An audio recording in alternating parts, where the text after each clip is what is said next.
Di Jogja, seorang mahasiswa nyambi driver ojol. Cuma pengen hidup cukup, tapi hari itu, semuanya berubah. Hanya karena pesanan telat 5 menit, pacarnya ditampar di depan umum, dan dunia melihatnya. Dalam 2 jam, video itu viral. Dalam 2 tahun, nasib mereka berbalik. Siapa sangka, kisah sederhana ini akan mengguncang seluruh negeri. Jogja pagi itu masih berkabut, jalanan belum terlalu ramai, hanya sesekali motor melintas dengan knalpot menggerung, menembus udara dingin yang masih menggantung di sela-sela pepohonan kampus. Seperti biasa, Adi sudah siap di atas motor lawasnya. Sebuah Supra ke-10 keluaran awal 2000-an, yang kini lebih sering disebut sebagai saksi bisu dari setiap perjuangan. Motor itu bukan sekadar alat transportasi, ia adalah teman seperjalanan, penyambung hidup, dan kadang juga tempat bersandar saat Adi terlalu lelah untuk sekadar melanjutkan hari. Catnya sudah mulai kusam. Joknya sudah 2 kali diganti kulit. Tapi mesin dalamnya masih bandel mirip dengan pemiliknya. Adi bukan siapa-siapa di kota ini. Hanya seorang mahasiswa rantau yang tinggal di kos petak, membagi waktunya antara kelas dan orderan aplikasi. Usianya baru 20 tahun. Tapi beban hidup membuat pundaknya terasa seperti sudah 30. Ia tak mengeluh. Baginya, setiap rezeki yang datang dari hasil kerja keras adalah berkah, bukan beban. Di lingkungan kosnya, Adi dikenal ramah. Ia tak segan membantu teman-teman kosnya yang kesulitan, mulai dari memperbaiki keran bocor, menyambungkan wifi, sampai ikut gotong royong bersih-bersih halaman. Mungkin karena itu, walau hidupnya pas-pasan, Adi tak pernah merasa kesepian. Ada banyak tangan yang mau membantu saat ia terpuruk, dan lebih banyak lagi senyum tulus yang menyambut setiap kali ia pulang. Tapi dari semua hal yang membuat hidup Adi terasa berarti, Rahma adalah yang paling utama. Mereka bertemu di kampus, di sebuah kelas umum semester pertama. Rahma duduk di barisan tengah, sementara Adi lebih senang di belakang. Tempat yang memungkinkan ia keluar diam-diam saat ada pesanan masuk. Waktu mempertemukan mereka tak sengaja, tapi ikatan yang terjalin begitu kuat. Rahma bukan perempuan glamor, bukan pula dari keluarga berada, tapi ia punya sesuatu yang membuat Adi merasa damai setiap kali memandangnya ketulusan. Gadis itu tak pernah menuntut, tak pernah mengeluh meski harus naik motor tua Adi keliling kota hanya untuk makan bakso pinggir jalan. Hubungan mereka tumbuh pelan-pelan, jauh dari gemerlap, tapi penuh makna. Rahma tak hanya jeti kekasih, ia juga jeti teman curhat, penyemangat, bahkan kadang jeti manajer keuangan darurat ketika saldo Adi mulai tipis. Ia mengerti kehidupan Adi bahwa semua ini bukan karena malas atau tak mampu, tapi karena pilihan. Sore itu, setelah kuliah selesai, Adi duduk di bawah pohon mangga depan kos. Ia sedang mengecek saldo dompet digitalnya. Hari itu belum ada order yang masuk. Biasanya jam segini, minimal sudah ada 2 atau 3 pesanan. Sepi. Ya, suara Rahmat terdengar dari belakang.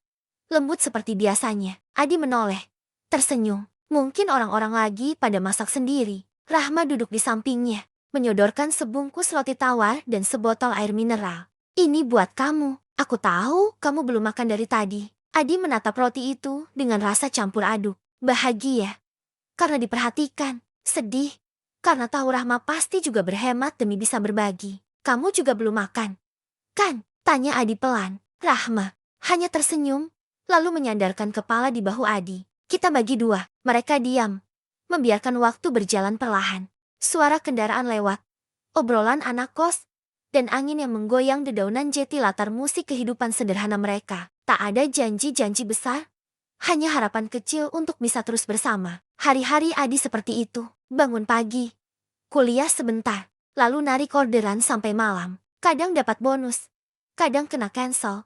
Tapi semua ia jalani dengan sabar. Ia percaya, hidup ini seperti jalan di Jogja. Kadang macet, kadang lancar, tapi selalu ada tujuan di ujungnya. Di kampus, Adi bukan mahasiswa yang menonjol, nilainya sedang. Tapi dia dikenal dosen karena kedisiplinannya. Meski kadang tertidur di kelas karena begadang semalam narik order, dia selalu hadir, selalu mencoba menyimak. Dan meski hidupnya penuh tantangan, tak pernah sekalipun ia meminta dispensasi atau bantuan. Suatu malam, Adi pulang lebih larut dari biasanya. Order terakhirnya mengantar makanan ke daerah atas, agak jauh dari pusat kota. Motor tuanya sempat mogok di jalan, dan ia harus mendorongnya cukup jauh sebelum bisa menyala lagi. Saat sampai di kos, tubuhnya sudah gemetar karena lelah dan lapar. Tapi, Di depan kamar kosnya, ada sebuah bungkusan nasi goreng hangat dengan secari kertas bertuliskan, "Terima kasih sudah kuat sampai hari ini." Rahma, air mata Adi menetes saat itu juga. Bukan karena lapar, tapi karena tahu masih ada orang yang melihat perjuangannya, yang percaya padanya bahkan saat dunia seolah tidak peduli. Jogja mungkin bukan kota termewah, tapi bagi Adi, kota ini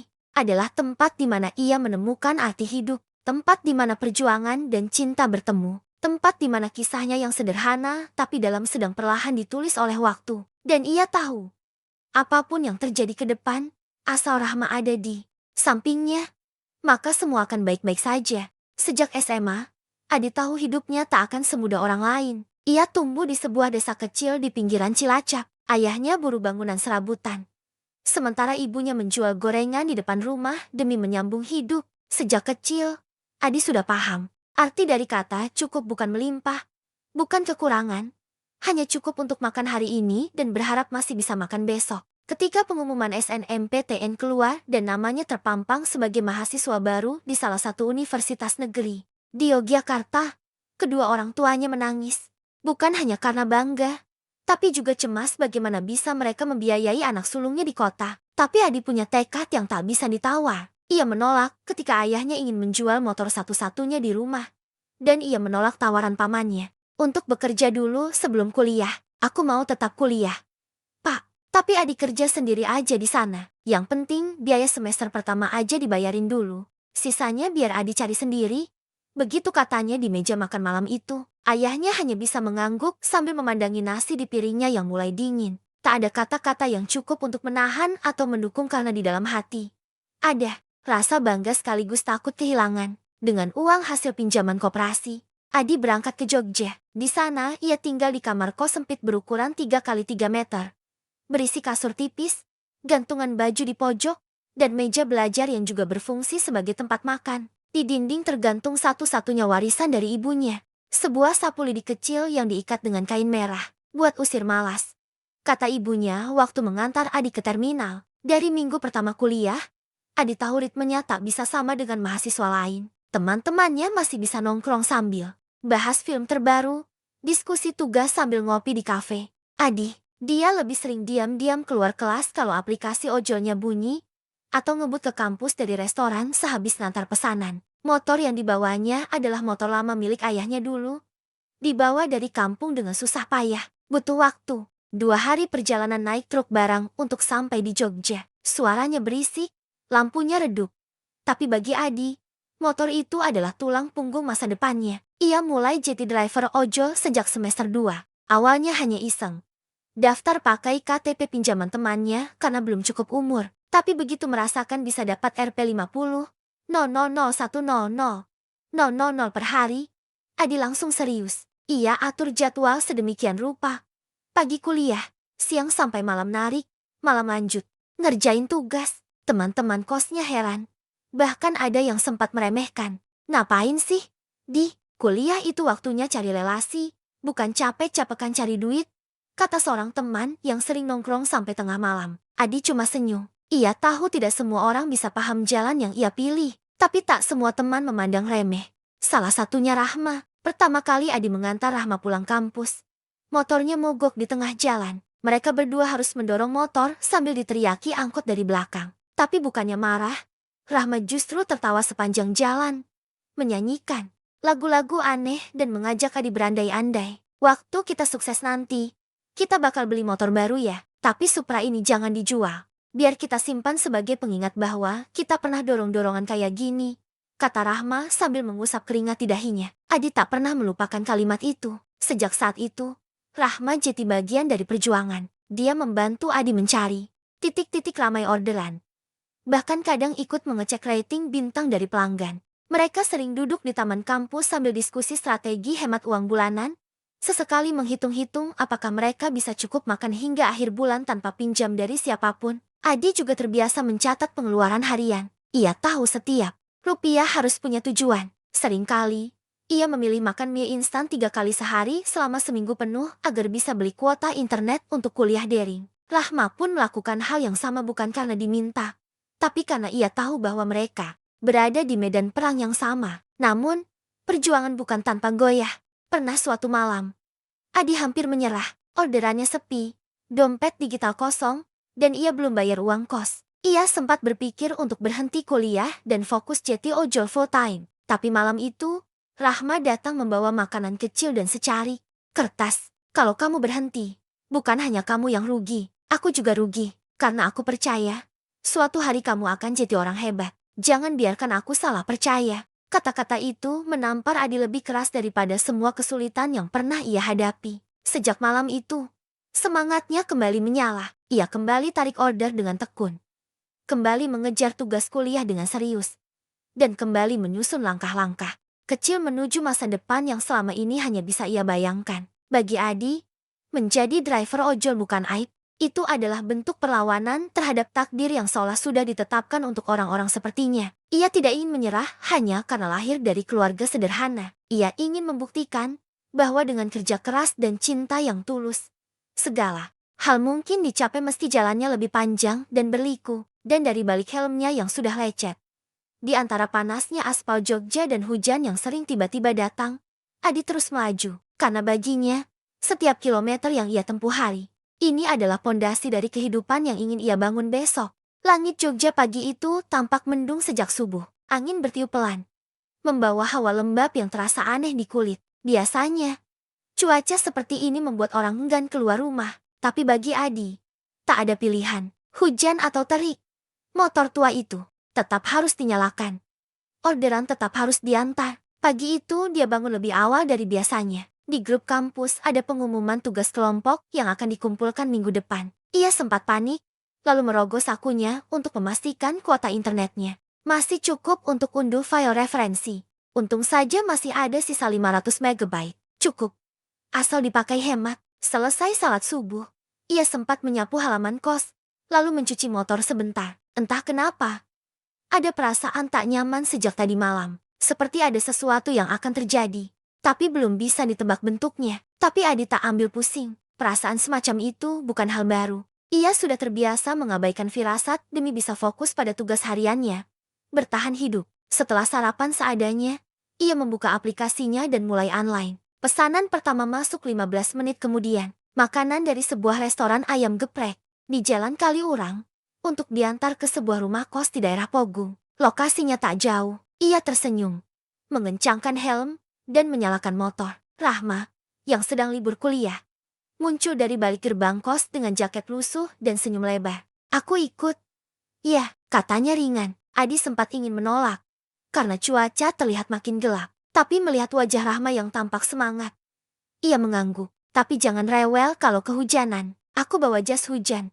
Tenang aja, jawabnya cepat. Mereka melaju bersama menyusuri jalan yang mulai ramai. Lalu lintas seperti biasa, macet di beberapa titik, lampu merah tak teratur, klakson bersahut-sahutan. Tapi bersama Rahma, semua terasa lebih ringan.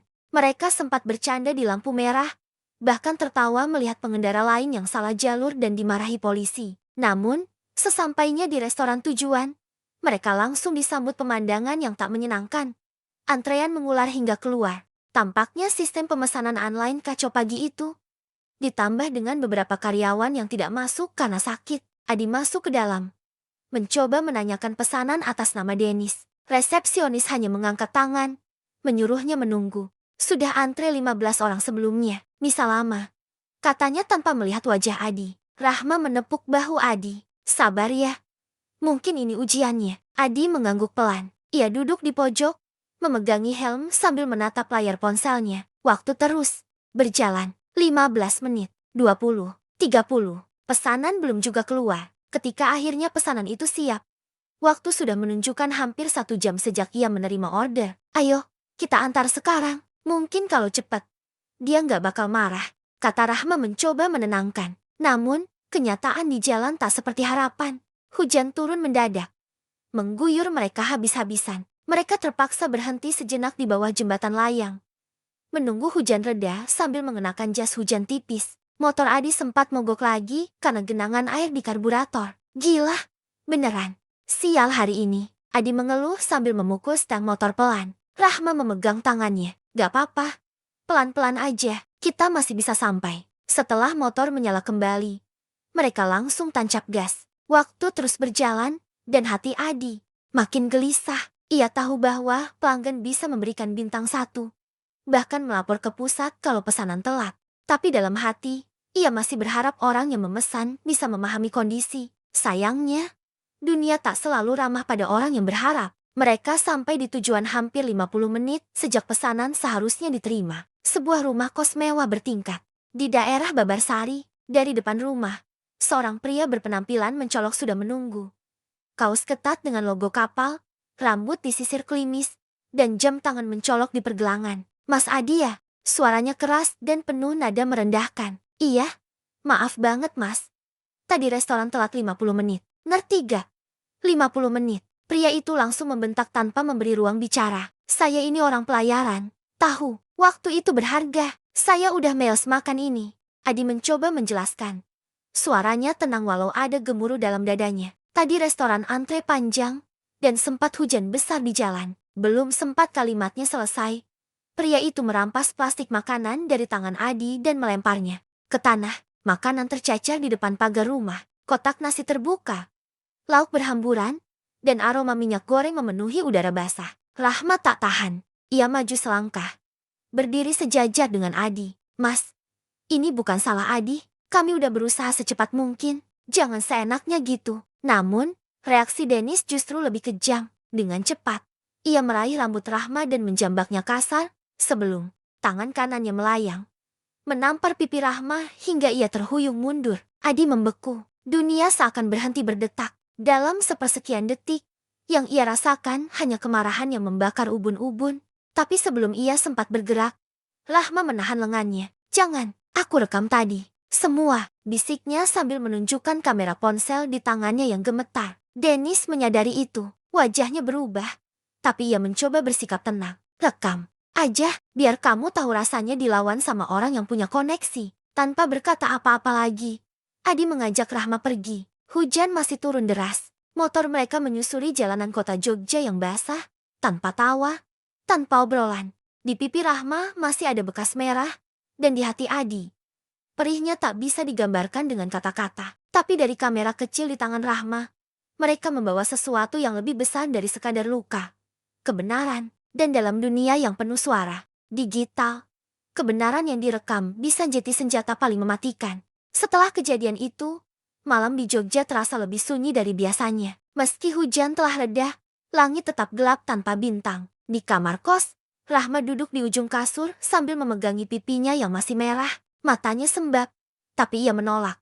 Menangis lagi. Adi duduk di lantai, memandangi layar ponselnya yang menampilkan video berdurasi 1 menit 25 detik. Gambarnya sedikit goyah, tapi cukup jelas. Suara Dennis memaki, tangan yang melempar makanan. Bahkan momen saat ia menampar Rahma semua terekam. "Video ini bisa ngubah semuanya," kata Rahma pelan. Suaranya serak. Adi mengangguk. "Tapi apa kita siap kalau dia beneran punya koneksi seperti yang dia omongin?" Rahma terdiam. Ada ketakutan di balik matanya. Tapi ada juga keberanian yang mulai tumbuh. Kalau kita diam, dia bakal terus berlaku seenaknya. Bukan cuma ke kita, mungkin ke orang lain juga. Malam itu, mereka memutuskan untuk mengunggah video ke media sosial. Tanpa embel-embel berlebihan, hanya keterangan singkat. Driver ojol dihina. Pacarnya ditampar hanya karena telat 5 menit. Lokasi, Jogja. Video itu diunggah jam 21:15 menit. 1 jam pertama, tak banyak yang melihat. Hanya belasan like, beberapa komentar penuh simpati.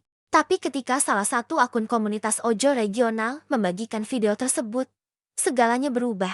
Ledakan itu terjadi sekitar jam 22:30 menit. Ratusan komentar membanjiri postingan dari sesama driver ojol, mahasiswa, ibu rumah tangga, hingga akun-akun besar yang biasa membahas ketidakadilan sosial. Netizen mulai menyelidiki, membedah frame demi frame video, mencari tahu siapa pria arogan itu. Tidak butuh waktu lama wajah Dennis yang terang-terangan menampar Rahma menjadi kunci. Komentar bermunculan seperti badai.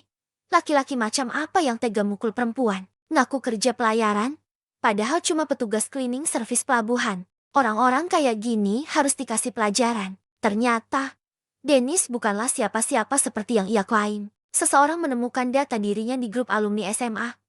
Ia adalah tukang bersih-bersih di sebuah pelabuhan di Semarang. Teman lamanya, membongkar kebiasaannya yang suka mengarang cerita demi terlihat berkelas. Dennis bukan kapten kapal. Ia bahkan belum pernah naik kapal besar seumur hidupnya. Di tengah arus kemarahan yang terus mengalir, salah satu teman lama Dennis memposting foto Dennis sedang mengepel lantai ruang tunggu pelabuhan. Wajahnya sama persis, topi pelabuhan di kepala, sapu di tangan, dan seragam pudar. Fakta itu jeti bensin di atas api. Ledakan besar tak bisa dihindari. Esok harinya, berita tentang Dennis sudah sampai ke media lokal.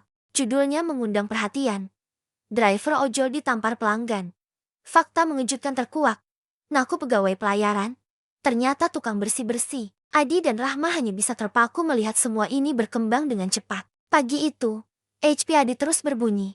Notifikasi tak henti ada yang ingin mewawancarai. Ada yang sekadar mengucapkan simpati. Bahkan banyak driver ojol yang mengirim pesan dukungan. Mas Adi, kamu kuat banget. Aku pernah ngalamin hal hampir sama. Tapi gak punya keberanian buat lawan. Mas, jangan takut. Kami semua di belakangmu. Kalau dia lapor polisi pun, kami bakal kawal sampai tuntas. Namun, tidak semua tanggapan bernada dukungan. Ada juga yang menganggap mereka mencari perhatian. Sengaja ingin viral. Pasti udah direncanain. Biar dapat simpati publik. Modal drama doang biar terkenal. Pasti nanti ujung-ujungnya minta donasi. Adi membaca komentar itu satu persatu. Ia tak marah, hanya merasa getir. Tapi Rahma menatapnya tegas. Kita gak bisa kendalikan semua orang, tapi kita bisa pilih buat tetap jujur. Hari itu juga, beberapa driver ojol mendatangi kos Adi. Mereka bukan sekadar ingin tahu, tapi menyatakan solidaritas. Beberapa membawa makanan, sebagian lagi hanya ingin berjabat tangan. Ini bukan cuma tentang kamu, Mas. Ini tentang kita semua, tentang bagaimana pelanggan seenaknya memperlakukan kami. Pukul 14.00 siang, kabar mengejutkan datang. Dennis menghilang. Rumah kos mewah tempat ia tinggal dikabarkan kosong. Tidak ada yang tahu kemana ia pergi. Pemilik kos mengatakan bahwa Dennis sudah check out tanpa pamit. Hanya meninggalkan uang sewa seminggu ke depan. Warganet makin geram. Beberapa kelompok driver ojol mulai berkumpul di sekitar tempat kerja Dennis yang lama. Mereka menempelkan benar. Kami minta keadilan. Pihak pelabuhan sendiri akhirnya merespons. Mereka menyatakan bahwa Dennis hanyalah tenaga harian lepas, bukan pegawai tetap, dan sudah tidak aktif bekerja sejak 3 minggu lalu. Bahkan, rekam jejak Dennis ternyata punya beberapa catatan. Pernah terlibat cekcok dengan rekan kerja. Bahkan pernah dituduh menipu sesama pekerja. Kini wajahnya menghiasi ratusan akun Instagram, TikTok, dan Twitter. Bukan sebagai pahlawan, bukan sebagai kapten kapal, tapi sebagai simbol kesombongan dan kekerasan yang akhirnya dibalas oleh kejujuran dan keberanian. Adi dan Rahma tak pernah menyangka kejadian yang mereka alami akan sebesar ini. Mereka hanya ingin memperjuangkan harga diri. Tapi kini, mereka berdiri di depan gelombang besar solidaritas yang tak terbayangkan. Dan untuk pertama kalinya dalam hidupnya, Adi merasa tidak sendiri. 2 jam setelah video itu meledak, seluruh jagat maya sudah berubah jadi medan tempur. Nama Dennis menjelma simbol amarah publik. Dan nama Adi serta Rahma menjelma potret perjuangan dua insan biasa yang disakiti sistem yang diam. TikTok, Instagram, Reels, hingga thread panjang di Twitter semua bicara hal yang sama. Video yang sebelumnya hanya unggahan sederhana, kini disunting ulang dengan narasi penuh emosi, musik dramatis, dan potongan-potongan komentar netizen yang menyayat hati. Tak sedikit pula content creator yang membahas kasus ini dalam format bedah kelakuan toxic customer, menjadikannya bahan refleksi kolektif. Namun, yang paling mengejutkan adalah ketika sebuah akun besar bertuliskan arroba ojek bicara memposting ulang video itu dengan caption, "Bukan cuma soal makanan telat, ini tentang martabat. Kami bukan pesuruh, kami bukan budak, kami manusia, hormati kami." Unggahan itu menembus 1 juta penayangan dalam waktu 12 jam. Sementara itu, di Jogja, Adi dan Rahma memutuskan untuk tidak keluar rumah, bukan karena takut, tapi karena mereka kebanjiran permintaan wawancara. Dari media lokal hingga YouTuber independen, semua ingin menggali cerita langsung dari keduanya. Adi sempat menolak tawaran stasiun TV nasional karena takut narasi mereka digiring. Ia tak ingin kasus ini jadi komoditas rating. Ia hanya ingin satu hal, keadilan ditegakkan. Rahma, dengan ketenangan khasnya, mulai menyiapkan draft kronologi yang rapi. Ia tulis semua detail kejadian dari awal. Jam mereka berangkat, antrean di restoran, kondisi lalu lintas, hingga kalimat demi kalimat yang diucapkan Dennis. Semua ditulis dengan cermat. Aku gak mau mereka bilang ini rekayasa, fakta harus jelas. Katanya pada Adi. Sikap Rahma membuat Adi makin yakin bahwa perempuan ini bukan hanya cinta, tapi juga cahaya. Di saat banyak orang memilih diam saat disakiti, Rahma memilih bersuara dan bukan hanya untuk dirinya sendiri. Di sisi lain, efek domino mulai bergulir. Seorang aktivis HAM lokal membuat petisi online berjudul "Hentikan Kekerasan pada Pekerja, Layanan". Dalam sehari, petisi itu ditandatangani oleh 130.000 orang. Beberapa organisasi advokasi pun mulai mengangkat kasus Adi sebagai contoh nyata buruknya perlakuan pelanggan terhadap pekerja sektor informal. Salah satu komentar di petisi itu menohok. Hari ini Adi dan Rahma, besok bisa jadi adik saya, anak saya, atau saya sendiri. Sudah waktunya kita sadar bahwa kesombongan harus diberi batas. Pihak perusahaan ojek online tempat Adi bekerja pun akhirnya mengeluarkan pernyataan resmi. Mereka mengecam keras tindakan Dennis dan menyatakan dukungan penuh pada Adi serta Rahma. Bahkan, pihak aplikator memberi penghargaan simbolis berupa bintang emas untuk Adi sebagai bentuk apresiasi atas profesionalismenya dalam menghadapi pelanggan. Tak hanya itu, berbagai brand mulai mendekati Adi dan Rahma. Ada yang menawarkan kerjasama promosi, ada yang menawarkan beasiswa pendidikan, dan tak sedikit pula yang sekadar ingin mengirim bantuan dana. Tapi Adi tetap teguh. Terima kasih atas semua niat baiknya. Tapi saya bukan cari uang dari kejadian ini. Saya cuma ingin orang belajar bahwa memperlakukan orang lain dengan hormat itu bukan pilihan, itu kewajiban. Kata-kata itu viral kembali, diposting ulang oleh influencer, dicetak dalam bentuk quote, bahkan dijadikan caption ribuan unggahan. Di media sosial, seorang seniman lokal bahkan melukis wajah Adi dan Rahma di tembok gang dekat Malioboro. Dengan kata-kata besar di bawahnya, "Kami cuma ingin dihargai." Tapi tidak semua pihak diam. Beberapa netizen yang simpati pada Dennis meski minoritas mulai melontarkan narasi tandingan, bahwa Dennis mungkin tertekan, bahwa video bisa saja dipotong-potong, bahwa publik terlalu cepat menghakimi. Bahkan, ada yang mengklaim Dennis adalah korban dari tekanan mental akibat beban pekerjaan. Namun, mereka tidak bisa membendung tsunami kebenaran. Rahma kemudian mengunggah versi lengkap video berdurasi 4 menit tanpa potongan, termasuk detik-detik awal Dennis mengambil makanan, hingga reaksi terakhirnya sebelum Adi dan Rahma pergi. Suara Rahma terdengar di akhir video itu. "Kami tidak akan balas dengan kekerasan, tapi kami tidak akan diam." Video itu mengunci semua argumen. Tak ada lagi ruang untuk pembelaan palsu. Sementara itu, Dennis, ia bersembunyi di sebuah kamar kontrakan di luar kota. Identitasnya telah dilucuti, tak bisa lagi tampil sebagai pegawai pelayaran, karena kenyataannya sudah terbongkar. Ia mencoba menghubungi beberapa kenalan lama, tapi tak ada yang membalas. Bahkan beberapa grup WhatsApp yang ia ikuti mulai mengeluarkannya diam-diam. Ia coba buat akun baru di media sosial untuk membantah narasi. Tapi setiap kali ia muncul, netizen lebih cepat menangkap dan membanjiri komentarnya dengan kutukan, hinaan, bahkan ancaman. Ketika tekanan makin besar, Dennis menghilang dari dunia maya, dan dunia nyata tidak menawarkan pelarian yang lebih baik. Di tengah semua hiruk-pikuk itu, Adi dan Rahma tetap hidup seperti biasa. Mereka masih makan di warung langganan, masih naik motor tua yang sama, dan masih membagi hari antara tugas kuliah dan waktu istirahat. Tapi kini, ada sesuatu yang berbeda. Setiap kali Adi berhenti di lampu merah, selalu ada pengendara lain yang menyapa, "Mas Adi ya, saya salut." Atau sekadar mengacungkan jempol. Rahma pun mulai dikenal di kampus. Ia menjadi simbol perempuan yang berani, cerdas, dan tak takut melawan ketidakadilan. Dari kejadian itu, mereka tak hanya bertahan, mereka berkembang, dikelilingi gelombang simpati, didorong oleh rasa hormat, dan dilindungi oleh solidaritas publik yang tak mengenal batas.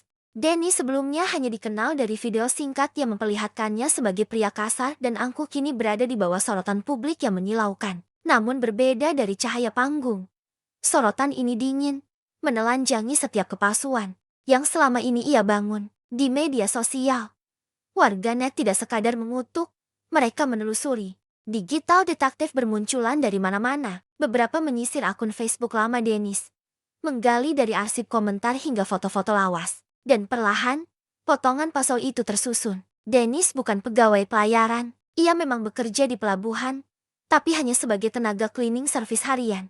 Gajinya pas-pasan, pekerjaannya membersihkan ruang tunggu dan toilet umum. Tidak ada seragam resmi, tidak ada ID card yang menandakan ia pegawai tetap. Beberapa tahun terakhir, ia bahkan tak lagi aktif bekerja karena sering bolos. Yang lebih menyakitkan, semua pengakuan sebagai orang pelayaran hanyalah topeng-topeng yang ia ciptakan sendiri agar bisa dihormati, ditakuti, dan dipuja oleh orang-orang di sekitarnya. Ia tak tahan menjadi orang biasa. Teman lamanya di SMA menulis sebuah utas yang langsung viral. Saya pernah satu kos dengan Dennis. Dia suka ngaku-ngaku kerja di kapal tanker. Padahal saya tahu dia kerja nyapu di pelabuhan. Waktu saya kau tegur, dia marah dan bilang saya iri. Komentar lain menyusul. Dulu dia sering ngutang, tapi bawa diri kayak anak sultan. Minta dihormati, tapi nggak bisa menghormati orang lain. Dia pernah ngaku ke pacarnya waktu itu kalau dia lulusan luar negeri. Padahal SMA aja bolak-balik tinggal kelas. Kebohongan demi kebohongan terbuka seperti luka yang menganga. Di lingkungan tempat tinggal lamanya, warga mulai bicara. Pemilik kos mewah yang sempat disewa Dennis akhirnya angkat bicara pada wartawan lokal. Dia nyewa kamar paling mahal. Bayar tunai buat 3 bulan. Gayanya kayak orang kaya. Tapi saya curiga. Karena dia nggak pernah kerja tetap. Cuma keluar pagi pulang sore entah ngapain. Belakangan saya tahu dia cuma kerja serabutan. Bahkan sempat nganggur. Ujar si pemilik kos. Ada saksi lain tukang laundry dekat tempat Dennis biasa mencuci bajunya yang berkata bahwa Dennis sering marah jika bajunya telat selesai. Bahkan pernah melempar gantungan baju ke lantai sambil berkata, "Kalau kamu kerja di kapal, kamu harus tegas kayak saya." Kini, semua cerita itu keluar. Arus kebenaran membanjiri setiap dinding maya yang dulunya ia pakai untuk menyembunyikan dirinya. Semua akun sosial medianya lenyap. Ia menghapus Instagram, menutup Facebook. Bahkan aplikasi chatnya tak lagi aktif. Seolah ingin menghilang dari dunia. Tapi dunia nyata tak sebaik itu. Di tempat kerja lamanya, orang-orang mulai bicara. Seorang mandor pelabuhan yang sempat mengenalnya berkata, dulu dia sering mangkir. Kalau ditegur, jawabannya selalu sok penting. Padahal kerjanya cuma bersih-bersih. Pernah juga bawa tamu ke pelabuhan dan pura-pura jadi supervisor. Setelah semua terbongkar, pelabuhan tempat ia bekerja mengeluarkan pernyataan resmi. Dennis tidak lagi memiliki hubungan kerja aktif dan tidak pernah menjabat posisi apapun di jajaran pelayaran. Dan pukulan terberat datang dari keluarganya sendiri. Kakak Dennis yang tinggal di kota kecil menolak diwawancarai. Hanya berkata pelan, "Kami sudah lama tidak kontak." Dia milih jalannya sendiri. Dan sekarang dia harus tanggung jawab sendiri. Tak ada yang membelah, tak ada yang menengahi. Bahkan lingkungan terdekatnya pun diam bukan karena tidak tahu, tapi karena sudah muak. Selama bertahun-tahun, Dennis menciptakan dinding tinggi dari kebohongan. Kini, dinding itu runtuh oleh kebenaran yang ia remehkan. Sementara itu, Adi dan Rahma justru semakin dihormati. Organisasi mahasiswa mengundang mereka untuk berbicara soal kekerasan simbolik terhadap pekerja. Sebuah LSM hak pekerja informal bahkan menawari mereka proyek kolaborasi kampanye edukatif tentang empati terhadap driver ojol, kurir, dan pekerja layanan. Rahma, dalam salah satu kesempatan wawancara live, berkata, "Yang paling menyakitkan dari semua ini bukan ditamparnya saya, tapi melihat bagaimana seseorang bisa menghina pekerjaan orang lain seolah mereka bukan manusia. Kita bisa miskin, tapi tetap punya harga diri." Kata-kata itu menyebar cepat. Sebuah stasiun TV nasional bahkan memutar ulang klipnya berulang kali. Dalam segmen khusus tentang kebangkitan kaum kecil melawan arogansi. Dan di kolom komentar, salah satu kalimat paling banyak disukai adalah, "Adi dan Rahma tidak hanya menang. Mereka membuat kita bercermin." Tapi bagaimana dengan Dennis? Setelah menghilang beberapa hari, akhirnya ia terlihat di sebuah foto buram yang diunggah warga dari kota kecil. Ia duduk di emperan toko kosong, berjenggot tipis, mengenakan jaket lusuh, wajahnya kosong. Di depannya ada satu plastik kresek hitam yang entah berisi apa. Tak ada yang tahu pasti kemana ia akan pergi. Tapi satu hal yang pasti, dunia tempat ia dulu merasa paling tinggi, kini jadi tempat yang paling sunyi. Dan, untuk pria yang pernah berpikir dirinya berada di atas siapapun, mungkin itulah hukuman paling kejam yang bisa ia terima. Beberapa minggu setelah kejadian itu, nama Dennis lenyap dari lini masa media sosial. Bukan karena dilupakan, tapi karena publik telah menjatuhkan vonis moral. Ia bukan lagi bagian dari masyarakat. Di dunia digital yang cepat berpaling, tak ada ruang untuk orang yang tak mau berubah. Namun, di dunia nyata, bayangan masa lalu tidak secepat itu menghilang. Dennis kini hidup di pinggiran kota, menumpang di bangunan kosong bekas toko yang sudah lama tutup. Ia tidur beralaskan kardus, makan dari belas kasih warga, dan mandi di sumur tua dekat pos ronda. Orang-orang mengenalnya bukan dengan nama, tapi dengan julukan. Si Kapten bohong. Julukan itu bukan hinaan biasa, itu luka yang terus membekas. Setiap anak kecil yang lewat akan berbisik. Itu yang viral ya. Setiap warung menolak melayani jika ia tak punya uang tunai. Bahkan pengemis lain pun menjauh.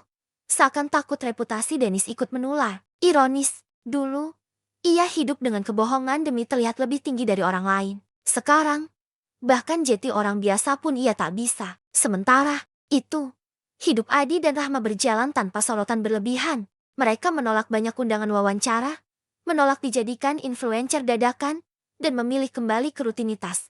Kuliah, kerja, menabung, dan hidup sederhana. Namun, bukan berarti hidup mereka kembali seperti semula. Dari para driver ojol, Adi mendapat tempat istimewa. Banyak yang menjadikannya simbol keteguhan.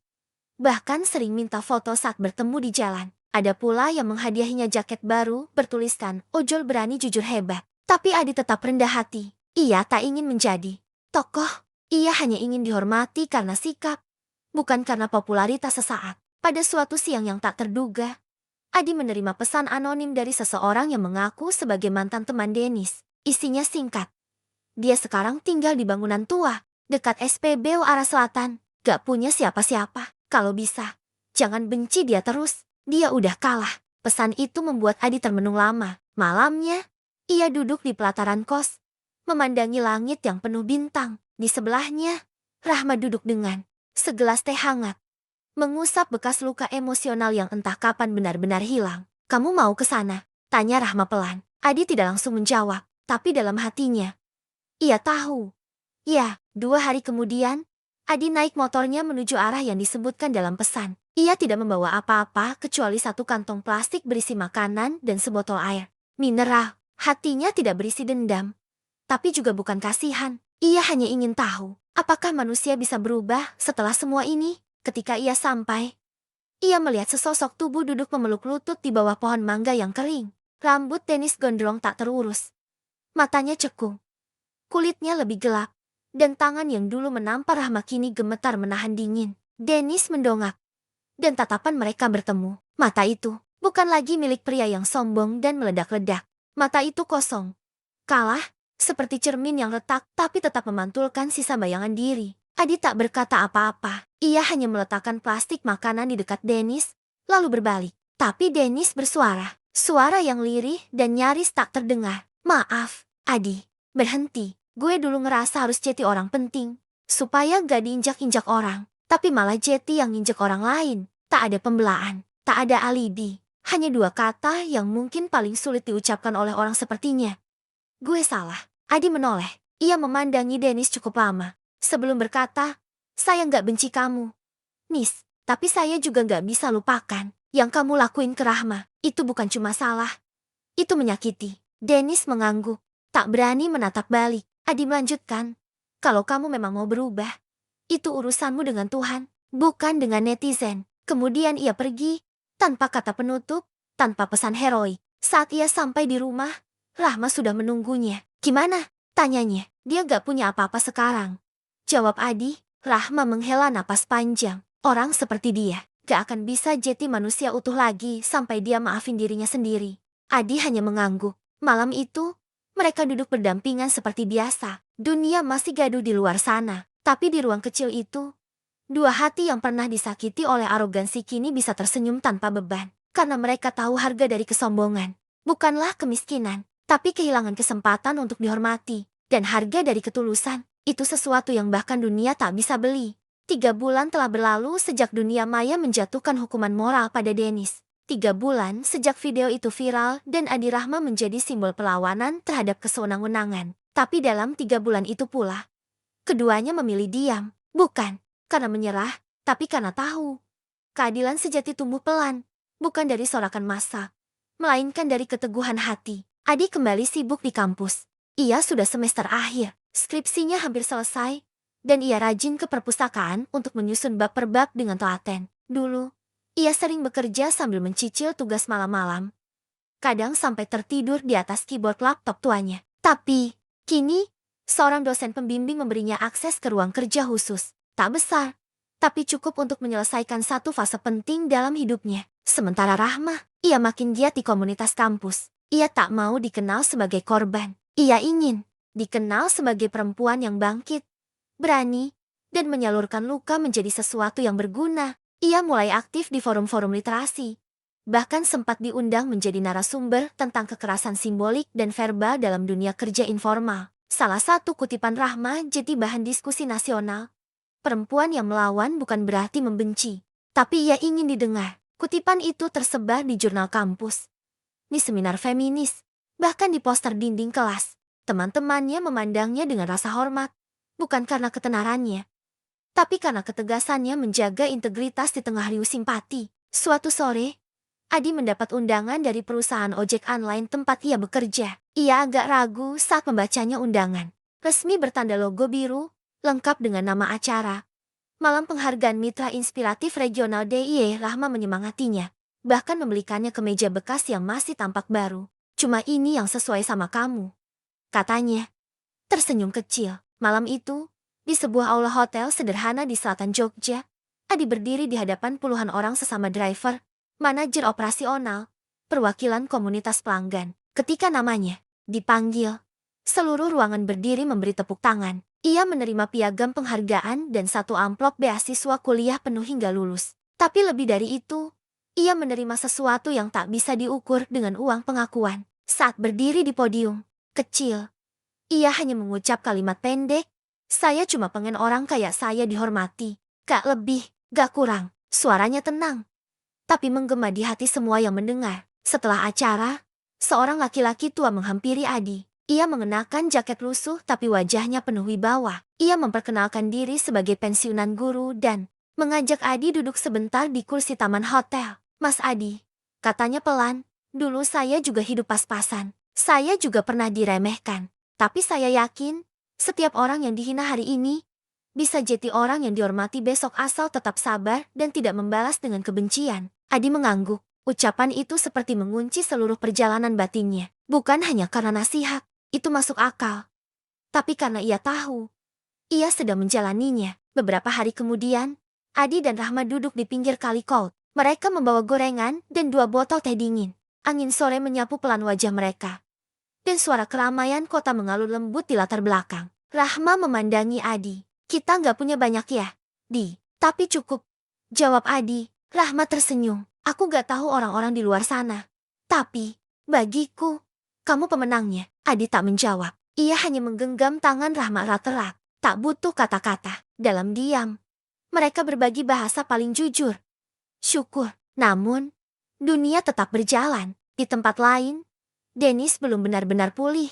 Sesekali ia muncul di forum-forum anonim, menulis keluh kesah tanpa nama. Tapi tiap kalimatnya selalu ditutup rasa penyesalan yang mendalam. "Kalau saja waktu itu saya bisa sedikit menahan diri. Kalau saja saya tidak merendahkan mereka." Penyesalan itu tak bisa menghapus masa lalu. Tapi bagi manusia seperti Dennis, itu bisa jadi titik awal jika ia berani menghadapi dirinya sendiri. Dan untuk Adi serta Rahma, mereka tak lagi memandang ke belakang. Karena hidup bukan tentang siapa yang menyakiti kita, tapi bagaimana kita memilih untuk melangkah setelahnya. Hari itu langit Jogja cerah.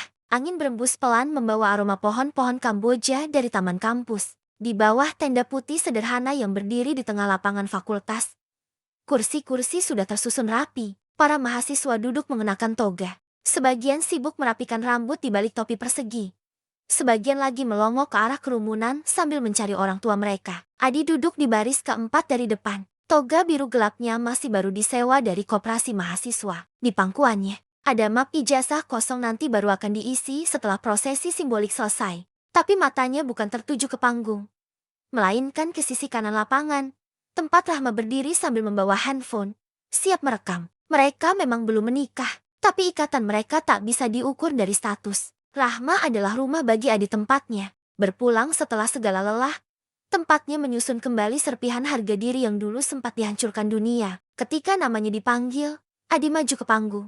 Rektor menyodorkan map simbolis dan menyebutkan nama lengkapnya dengan lantang. Adi Prasetyo, Fakultas Ilmu Sosial dan Humaniora. Dengan predikat lulus tepat waktu, tepuk tangan bergema. Adi mengangguk sopan, lalu menyalami dekan, dosen, pembimbing, dan rektor. Tapi sebelum turun panggung, ia menoleh ke arah kamera Rahma, mengangkat 2 jari dengan senyum kecil. Rahma membalas dengan acungan jempol. Matanya berkaca-kaca. Selesai wisuda, mereka tak langsung pulang. Adi mengajak Rahma ke tempat spesial. Warung kopi kecil di dekat jembatan Kot, tempat mereka dulu sering menyusun skripsi berdua. Meja kayunya masih sama. Gelasnya masih sedikit buram, dan musik indinya masih terdengar dari speaker tua di pojok ruangan. Adi memesan 2 cangkir kopi hitam dan 2 pisang goreng. Bukan perayaan mewah, tapi itulah gaya mereka.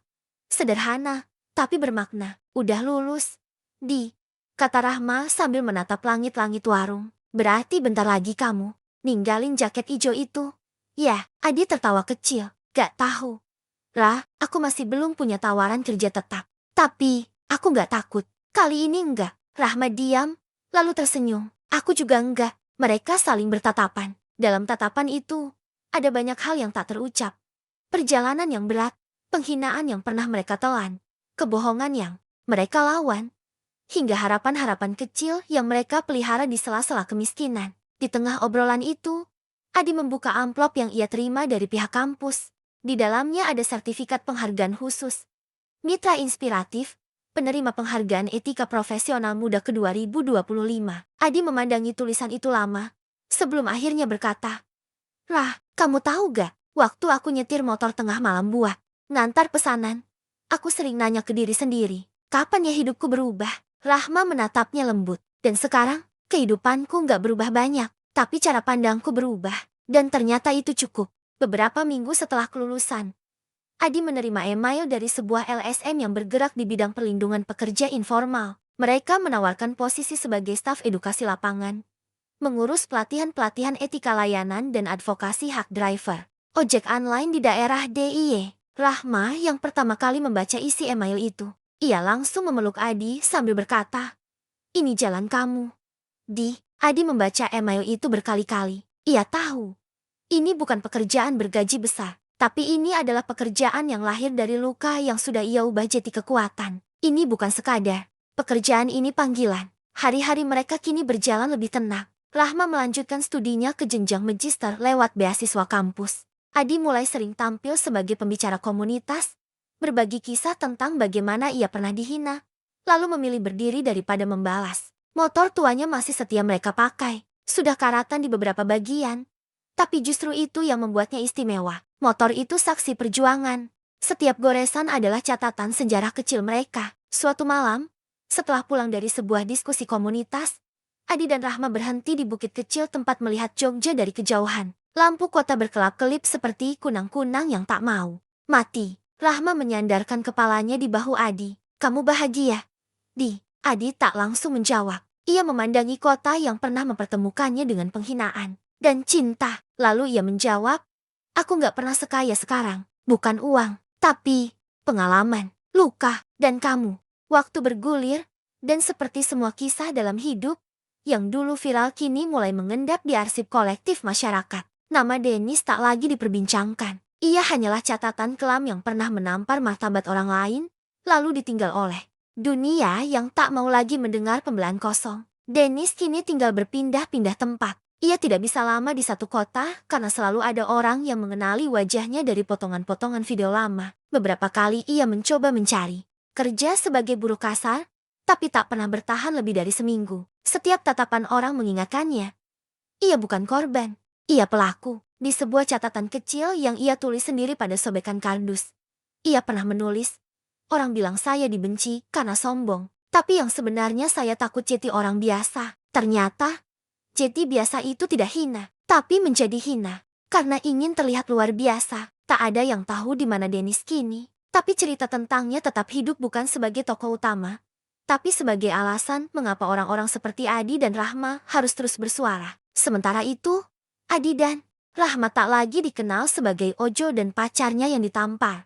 Mereka kini punya identitas baru, sepasang manusia yang bertahan, bangkit, dan berjalan maju tanpa dendam. Adi menjalani hari-harinya sebagai penggerak komunitas, mendatangi banyak kota kecil di Yogyakarta untuk memberikan pelatihan soal hak-hak driver, etika pelayanan, dan pentingnya saling menghargai antara pelanggan dan pekerja. Ia tidak bicara seperti motivator. Ia bukan penceramah.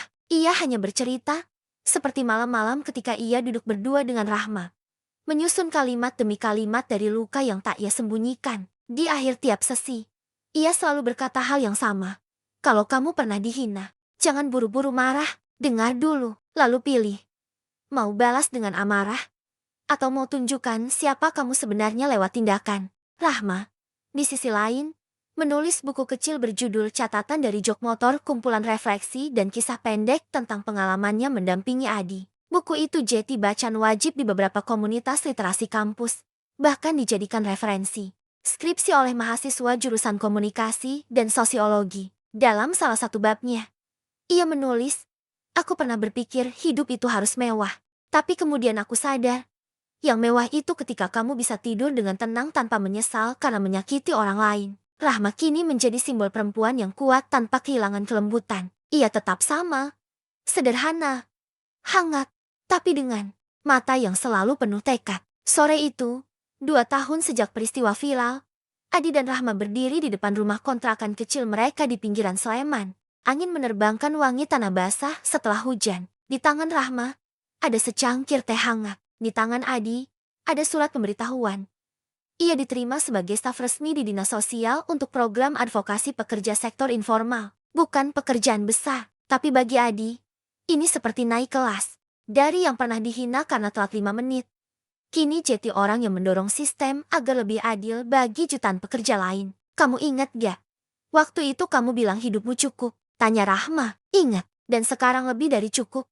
Jawab Adi. Mereka lalu duduk di kursi kayu reyot di depan rumah. Di balik kesunyian senja, ada dunia yang masih keras. Tapi mereka tahu satu hal. Mereka pernah disakiti, tapi tidak hancur.